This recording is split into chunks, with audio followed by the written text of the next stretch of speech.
I read in the papers about the Freedom Train. I heard on the radio about the Freedom Train. I seen folks talking about the Freedom Train. Lord, I've been a-waiting for that Freedom Train. Destination Freedom.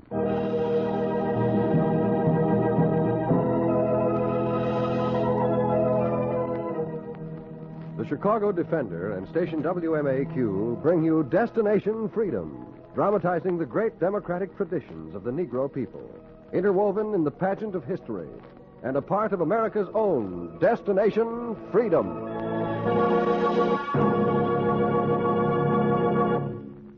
Today, Destination Freedom tells the story of the noted poet and playwright Langston Hughes in a chapter entitled Shakespeare of Harlem.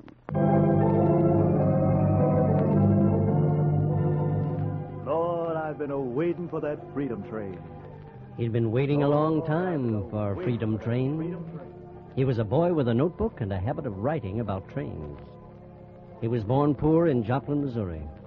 He hadn't seen his father in so long he'd forgotten his face. He waited for the train to bring his father while he grew up back of the tracks in Kansas City, Cleveland, Buffalo, Chicago, Charleston, Joplin. He waited for the great day even when he moved with his mother from town to town, from house to house, looking for cheaper rents and a wider world. He had been waiting 18 years for the sight of his father. Then a letter came. He tore it open, and the letter spoke to him. My dear Langston, be ready to meet me today when my train comes through Cleveland. You will accompany me to Mexico for the summer. You're going to be free from poverty and poor people. Tell your mother. Signed, your father. I'm going to be free. He put the letter in his notebook with his stories and sketches. He was too happy to walk. He went running down Central Avenue. He ran into a restaurant where his mother worked. He got up to the counter and he waited while she called for orders. Your order, please. Hamburger, nothing on it. Plain hamburger. Plain hamburger coming up. Ham and rye, a cup of coffee. Ham on rye and a cup of coffee. Ham on rye, a cup of coffee. Mother. I'm busy, Langston. I told you not to come down here when I'm busy. Order, sir? Coffee and donuts. Mother, the letter came. Langston, I told you... What letter? The one I got from Father. He mentions you. Mentions me? Mighty nice of him. What does he want? Here, you read it. I won't touch it. What does he want? He wants me to come with him to live on his ranch in Mexico. Isn't that just like him? He wants to take you away from me. Oh, no one could do that. He couldn't, he would. He's waited until you're big enough to work and help earn a living. Until I've raised you and worked for you and put you through high school. Now he comes to help. Is he that way? He's worse than that. And you're like him. You've got his ways. You've been waiting every morning for the train to bring him. I'm losing you. You're not losing me. I just want to see what it's like to have a rich father. It's been a long time since you've seen him. Maybe he's changed, Ma. Maybe you like him. Maybe we three can get together. You don't know what you're talking about. Mother, the train will be in now. Let me bring him here. You keep him out of my sight. You hear me? I gotta go, Mother. Wish you'd change your mind. I'm still waiting for that coffee and donuts. Oh, donuts and coffee. Donuts and coffee.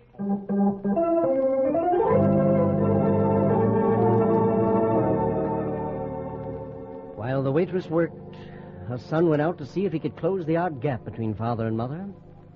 He held an image of his father in his head, an image of a wonderful, wealthy man who lived in a land where there was no color line, no rent falling due, just mountains and sunshine and air and freedom.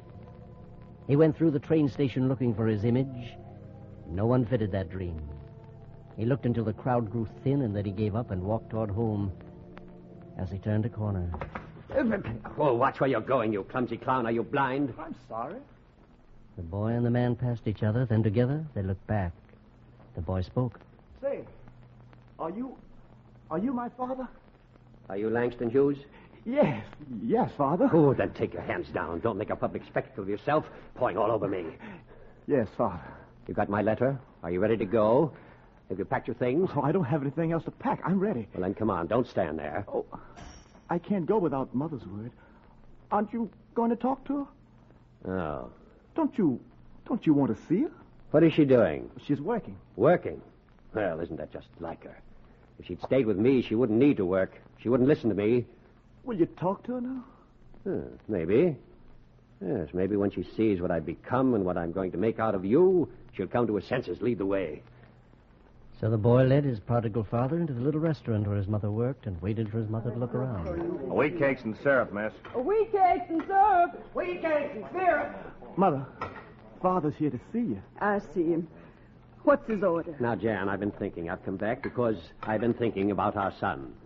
What's your order? Ma, listen to him. The boy'd be better off with me. I can give him what he can't get here. Now, if you know what's good for you, you'd come back to me, too. Yes, Mom, maybe Dad's right. Let's all be together. What you say?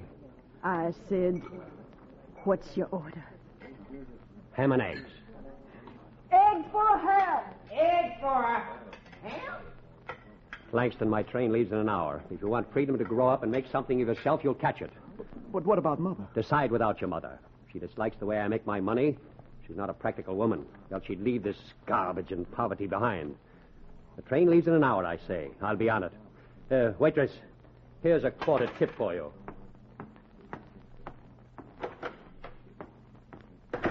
Cook, take this quarter out and throw it in the garbage. 1 quarter for the garbage.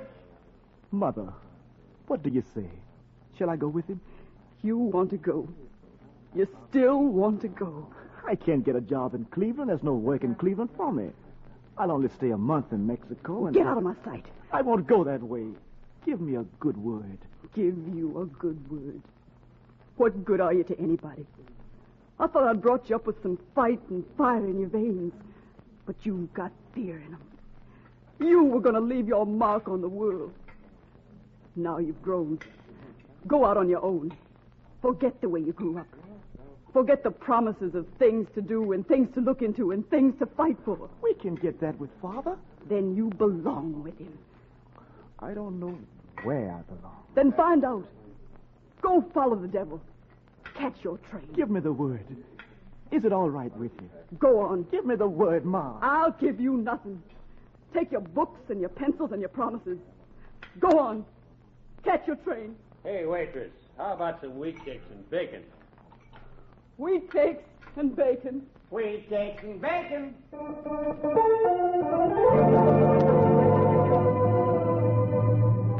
The boy sat a long time at the counter waiting for the good word. The word never came. The train did, and he was there to meet it. So, you came without the old woman's blessings. You've got sense. You're a son after my own heart. Come along, get aboard. Why didn't Mother want to come? She's a woman who lives by hopes and promises. Hopes of what she wants to see here in the States. I know better. In a few days, you'll see something that'll make you forget all about your life here. Get aboard. Board! All aboard!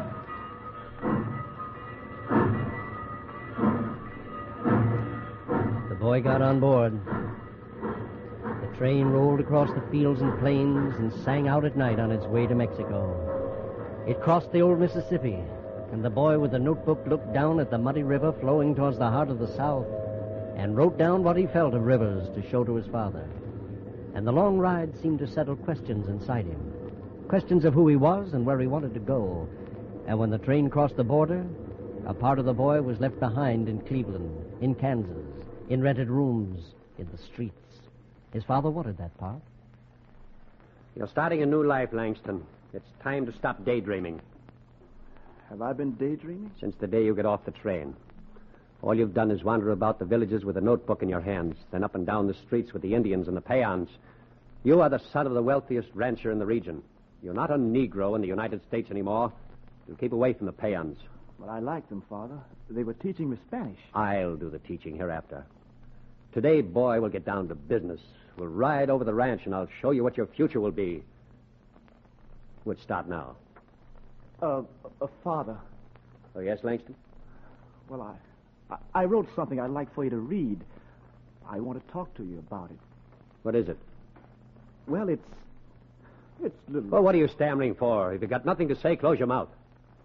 Yes, Father. When there's something on your mind, say it. When there's nothing, be quiet. Now go saddle the horses.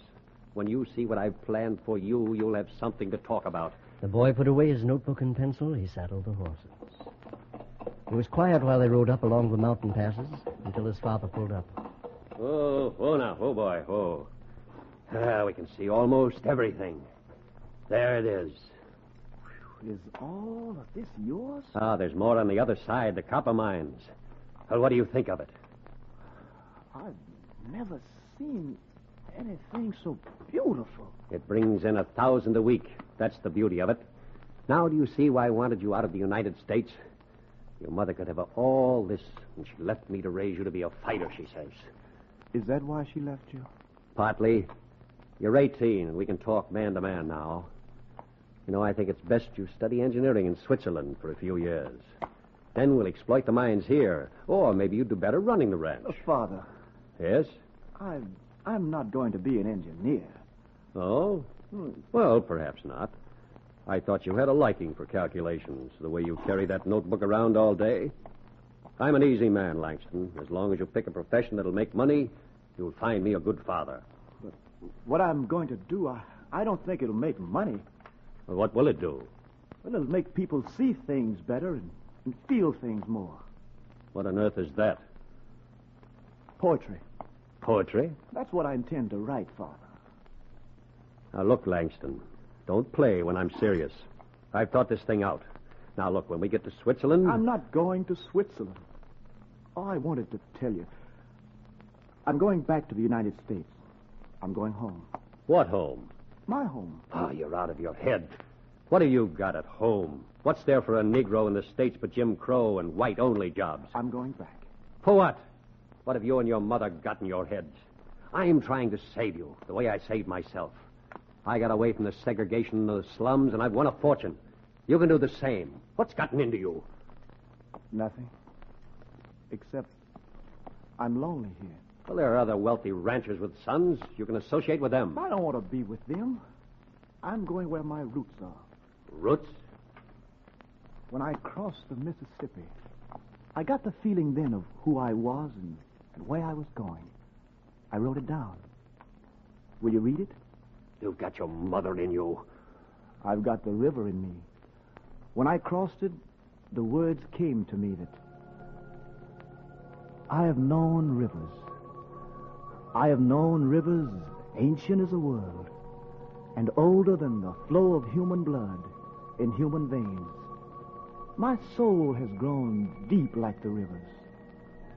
I bathed in the Euphrates when dawns were new. I built my hut near the Congo, and it lulled me to sleep. I looked upon the Nile and raised the pyramids above it. Oh, I heard the singing of the Mississippi when Abe Lincoln went down to New Orleans. And I've seen its muddy bosom turn all golden in the sunset. I have known rivers, ancient, dusky rivers. My soul has grown deep like the rivers.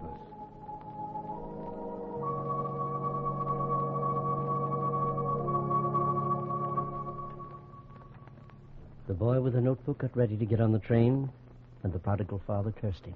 Let this be the last time you call me father. I want no part of poets or fools. Mark my words, you'll go hungry and jobless at home. Oh, you'll be happy for a while. But there'll be streets you can't live on, jobs you can't get, restaurants you can't eat in, and hotels you can't sleep in. You'll never find a father who can give you the freedom I've given you. Take your notebooks and your poems, and may the devil keep you.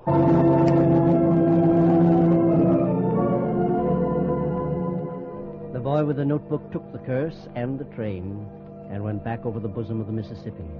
He crossed it and went to New York and rode the subway to Harlem and got off hungry for friends and stood wide-eyed in the sunshine while his people, black, brown, beige, white, walked by.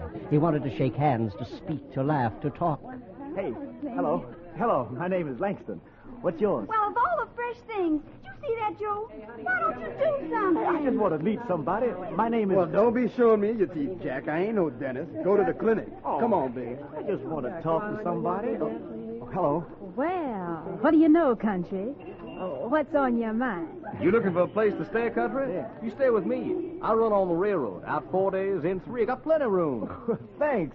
Yeah, Hey, you ain't a bad guy, country. Ain't bad at all. He's a little square, but I'll put his boots on. Actually, honey, say you all right, Jack. You come stay with me, huh? Sure.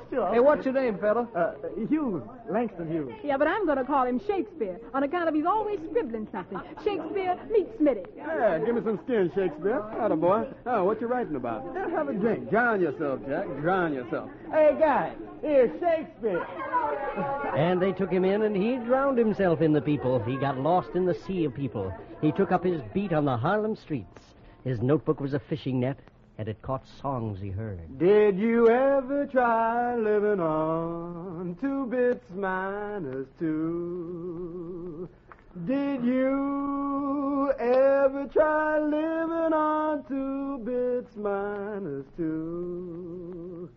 Why don't you try it, folks? See what it would do to you. He picked up a suicide note that said, The calm, cool face of the river asked me for a kiss. and he wrote down an epitaph for a dead man. Tell all my mourners to mourn in red, 'cause there ain't no sense in my being dead. And he saw good times roll and bad times crash about him. He came to the times his father had predicted. He came to the times when he was hungry, jobless, and when he wrote about the weather. This is earthquake weather. Honor and hunger walk lean together. He looked for jobs to keep alive, and the words of the prodigal father came true. He found the restaurants he couldn't eat in, streets he couldn't live on, the hotels he couldn't sleep in.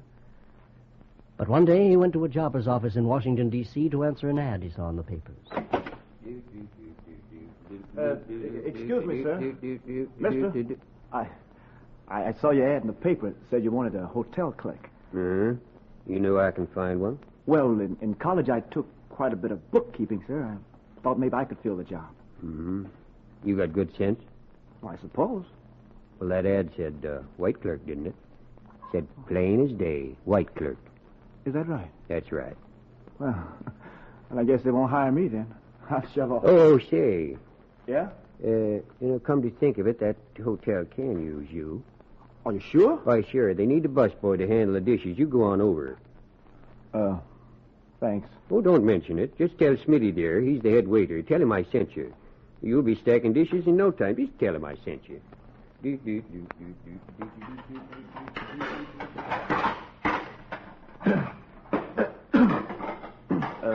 The jobber sent me over. Oh, man, you got an easy job, Sonny. No responsibilities to worry about whatsoever. It's 7 days a week, 9 hours a day, and that's $15 per. The pay ain't bad. Now, you start collecting dishes as soon as supper's over, and whatever you be, don't be slow. He put aside the notebook while the plates piled high. He got to know the waiters, the cooks, the maids. But the net of his notebook caught less as the days wore on, and all the words of his father came before him. One day was like another, until he stopped in the lobby of the hotel to peer at a poster. He stood looking for a long time until the head waiter came. Langston, dinner's almost over. The tables need clearing. Now get ready for work. What you standing daydreaming about now? I was looking at this poster. He's speaking here tonight. Who's he? Rachel Lindsay. Oh, you know him? A friend of yours, maybe? No, he writes poetry. I recognize his picture on the poster here. You know, if I didn't work tonight, I could hear him. Not in this hotel. He's speaking before the governor's conference. Can't you read? It's in the auditorium. They don't allow colored in the auditorium. I'd sure like to hear him. You're the oddest busboy I ever heard tell of. Oh, you'll see him all right, even before the conference, right in the dining room. All you got to do is clean off his table. Look him dead in the eye. Now, come on. You got a date with the dishes. He kept his date with the dishes, and slowly an idea came to him that between poets there was a bond that cut across color lines and job lines. He worked over the tables, and when he came to one marked Rachel Lindsay, he took up the menu and carried it to the kitchen. He took out his pencil and wrote down the lines of a poem. He wrote down the lines of a poem that went, Democracy will not come today, this year, nor ever, through compromise and fear. I have as much right as the other fellow has to stand on my 2 feet and own the land. I tire so of hearing people say, let things take their course. Tomorrow is another day. I do not need my freedom when I am dead. I cannot live on tomorrow's bread. Freedom is a strong seed, planted in a great need. Listen, America, I live here too, and I want freedom just as you.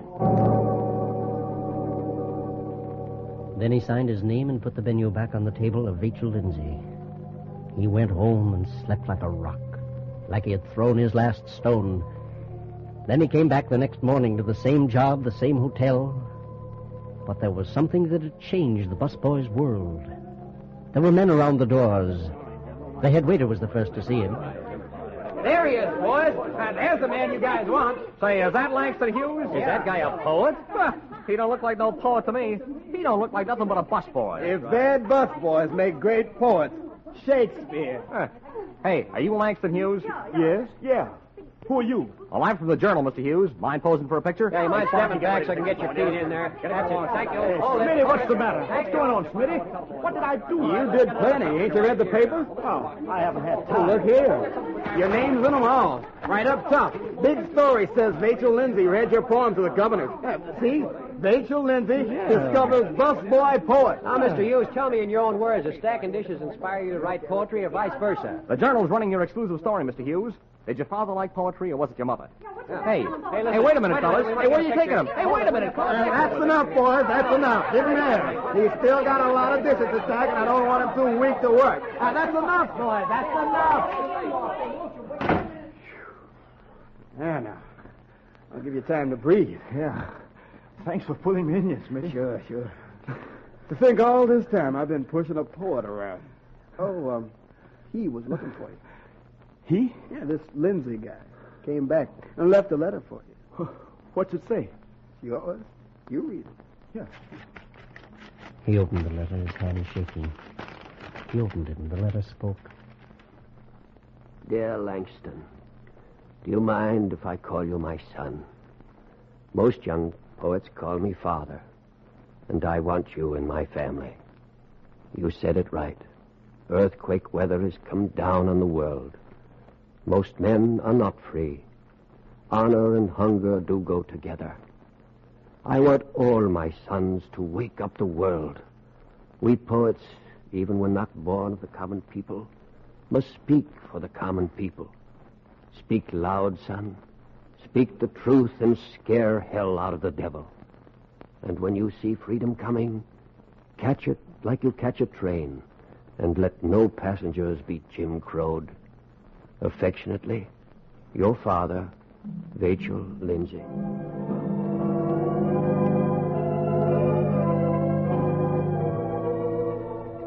There was a new joy in the heart of the boy with the notebook, and he carried it with him now wherever he went, and he slipped into it whatever he wrote.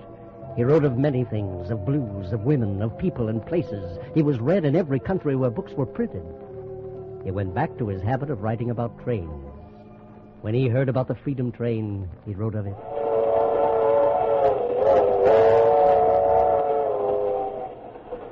I read in the papers about the Freedom Train. I heard on the radio about the Freedom Train. I seen folks talking about the Freedom Train. Lord, I've been a-waiting for that Freedom Train.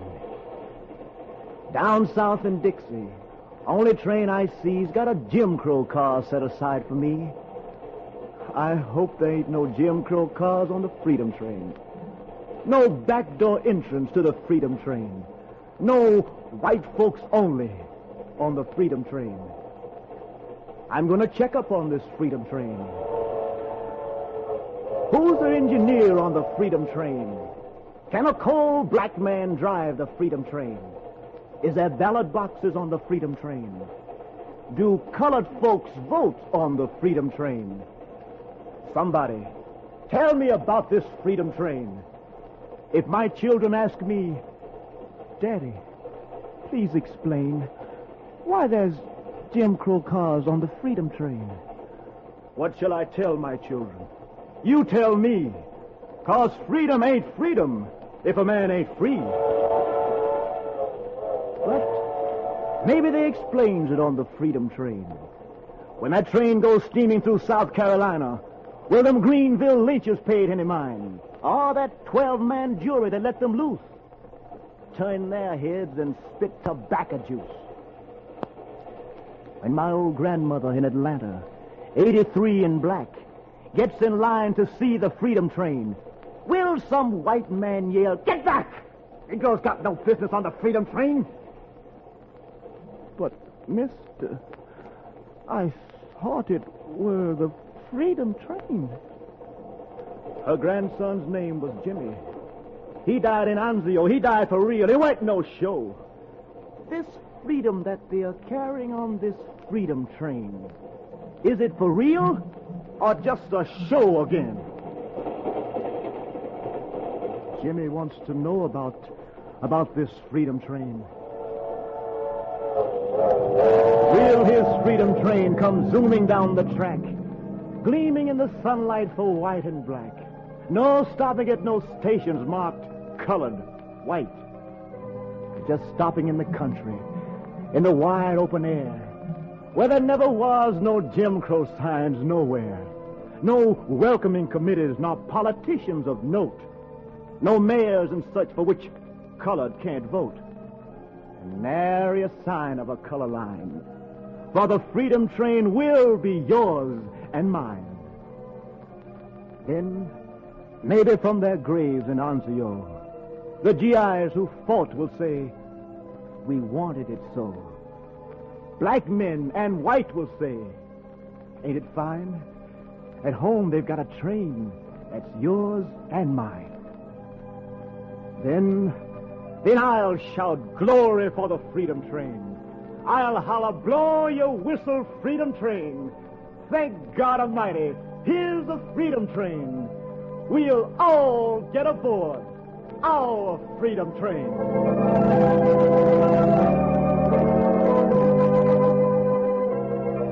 The boy with the notebook wrote down his poem and caught the train. And so Shakespeare went back to his beat in Harlem.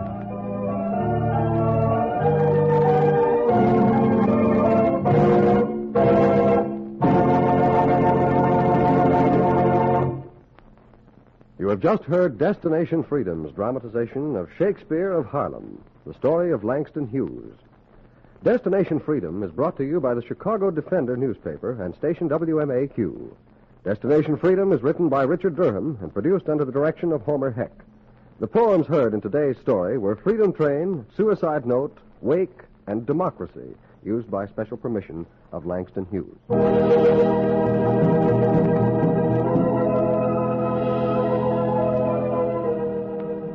Langston Hughes was played by Fred Pinkard. Others in the cast were Janice Kingslow, Louise Pruitt, Oscar Brown, Charles Mountain, Sherman Marks, and Les Spears. The special music was composed by Emil Soderstrom and played by Elwin Owen and Bobby Christian. This is Hugh Downs, inviting you to be with us again next week for another in our series on the Negro in Democracy. Destination Freedom.